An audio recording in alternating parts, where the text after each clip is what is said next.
الو ميرا؟ ميرا وينك؟ شو؟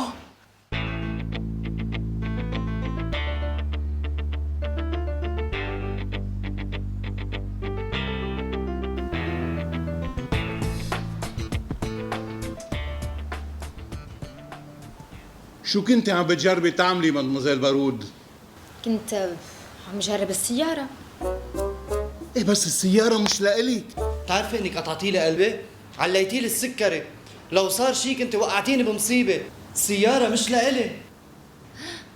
مش لإلك؟ كيف يعني مش لإلك؟ سرقة، أكيد سرقة. سرقة؟ سرقة؟ أكيد لا، السيارة عم جربها بدي اشتريها ودافع رعبون كمان. هلا صاحب السيارة بيوصل لهون وبيخبركم. والله مش سارق السيارة. طيب بتعرف أنا جربت لك السيارة وما لقيتها كتير منيحة. ليه؟ ايه ليه؟ لأنه بتشرد على الكواع. عن جد؟ ايه، بعدين لما جيت وطفيت السيارة ما بعرف، حسيت انه هيك في ريحة كتير غريبة، ريحة خشب يمكن. بعتقد انه الرادياتور عم بيروح مي. لا لا لا لا، هيدا أكيد غشك بالسيارة. اكيد غشك فيها، وانا نصيحتي لإلك اوعى تشتري السيارة. سيدنا صاحب السيارة، خليه يتفضل. مين سرق لي سيارتي؟ عم بتغشني وتبيعني السيارة بتشرد على الكواع؟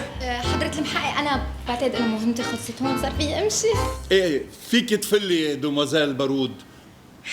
ميرسي كتير عن جد. ما بعرف شو بدي اقول لك، خلصتيني من مصيبة. ولا واجباتنا ساعة البيت تكون سعدية لك. أنا بتنازل عن التدليل. اعطيني اسمك.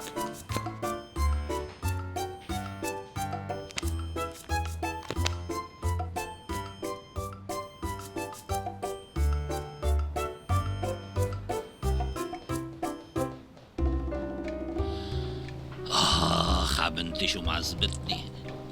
يا ريت بقدر جوزها لطمن بالي. أنا سفير طول وعرض، غني كتير، بس حياتي كلها ركض بركض.